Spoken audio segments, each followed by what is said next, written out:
नमस्कार, मैं रविश कुमार। दोस्तों, अगर आज मैं आपको कहूं कि इस देश में अब सिर्फ वोट नहीं, जान भी दांव पर लगाई जा रही है, तो क्या आप मानेंगे? अगर मैं कहूं कि भारत के सबसे बड़े विपक्षी नेता को खत्म करने की सोपारी खुद सत्ता के सबसे ऊंचे दरवाजे से दी गई है, तो क्या आप चुप बैठेंगे? आज बात सिर्फ राहुल गांधी की नहीं है। आज बात उस लोकतंत्र की है जिसे कुर्सी बचाने के लिए किसी की लाश पर खड़ा करने की साजिश हो रही है। और अगर ये सच है तो ये सिर्फ एक राजनीतिक हत्या नहीं होगी, ये होगा भारत के लोकतांत्रिक ताज में पहला खून का धब्बा। दोस्तों, आज सुबह दिल्ली की सियासी गलियों में हल्की हल्की फुसफुसाहट शुरू हुई।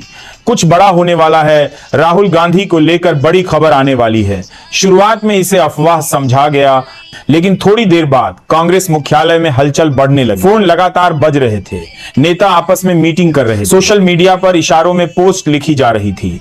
तभी सुबह करीब 10 बजे प्रियंका गांधी वाड्रा मीडिया के सामने आईं। उनका चेहरा गंभीर, आंखों में गुस्सा और आवाज़ों में कंपन था। प्रियंका ने कहा, यह सिर्फ मेरे भाई राहुल गांधी पर हमला नहीं है, ये लोकतंत्र पर हमला है। अगर राहुल को कुछ भी हुआ तो इसकी पूरी जिम्मेदारी नरेंद्र मोदी और उनकी सरकार की होगी। उनका यह बयान जैसे ही टीवी चैनलों पर चला, ट्विटर, फेसबुक, इंस्टाग्राम पर सेव राहुल गांधी और मोदी टारगेट राहुल ट्रेंड करने लगा। पुराने वीडियो शेयर होने लगे जिनमें राहुल की सुरक्षा में हुई चूक दिखाई जा रही थी। सुबह 11 बजे कांग्रेस अध्यक्ष मल्लिकार्जुन खड़गे संसद के बाहर प्रेस कॉन्फ्रेंस में उतरे। उनकी आवाज में गुस्सा और चुनौती दोनों थे। मोदी जी, सत्ता के लिए आप कितना नीचे गिरेंगे? राहुल गांधी ने किसानों, युवाओं और गरीबों के लिए आवाज उठाई, तो क्या इसका जवाब उनकी जान लेकर देंगे? यह देश आपका साम्राज्य नहीं है कि जो आपके खिलाफ बोले उसे खत्म कर दें। खड़गे के बयान के बाद माहौल और गर्म हो गया। कांग्रेस ने दावा किया कि खुफिया सूत्रों से उन्हें पता चला है राहुल गांधी की बढ़ती लोकप्रियता से बीजेपी परेशान है। उनकी यात्राओं, जनसभाओं और भाषणों से जनता का मूड बदल रहा है। इसी डर से कांग्रेस के मुताबिक प्रधानमंत्री ने कुछ लोगों को राहुल गांधी को रास्ते से हटाने की सोपारी दी है। ये आरोप बेहद गंभीर है। कांग्रेस कह रही है कि उनके पास इस दावे के समर्थन में सबूत हैं, जिन्हें समय आने पर पेश किया जाएगा। बीजेपी की तरफ से कोई आधिकारिक बयान नहीं आया, लेकिन पार्टी के कुछ नेताओं ने ऑफ रिकॉर्ड कहा, यह कांग्रेस का ड्रामा है। उनका कहना है कि चुनाव के वक्त कांग्रेस इस तरह के आरोप लगाकर सहानुभूति बटोरना चाहती है। सवाल यह है, अगर यह सच नहीं है तो कांग्रेस इतनी गंभीरता से इसे संसद और मीडिया में क्यों उठा रही है?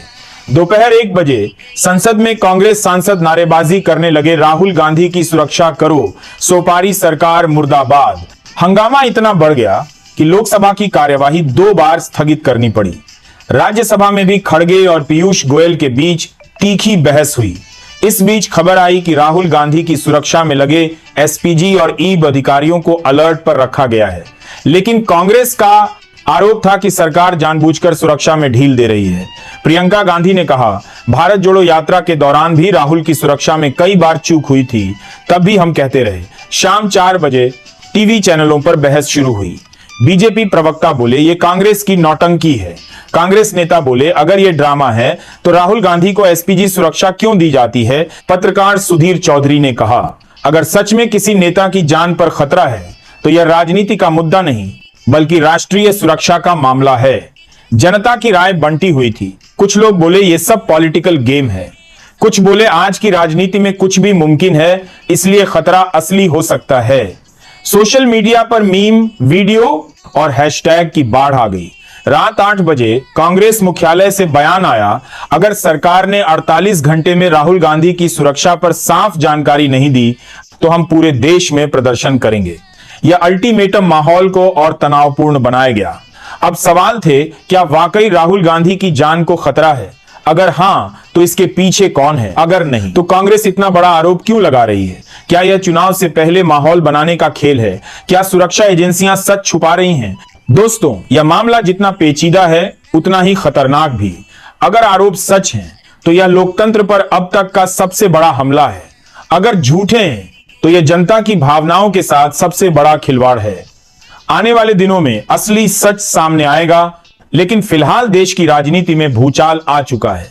राहुल गांधी पर मंडराते इस खतरे ने सवाल खड़ा कर दिया है, क्या राजनीति इतनी गिर चुकी है कि विपक्ष की आवाज को बंद करने के लिए जान से मारने तक की साजिश हो सकती है?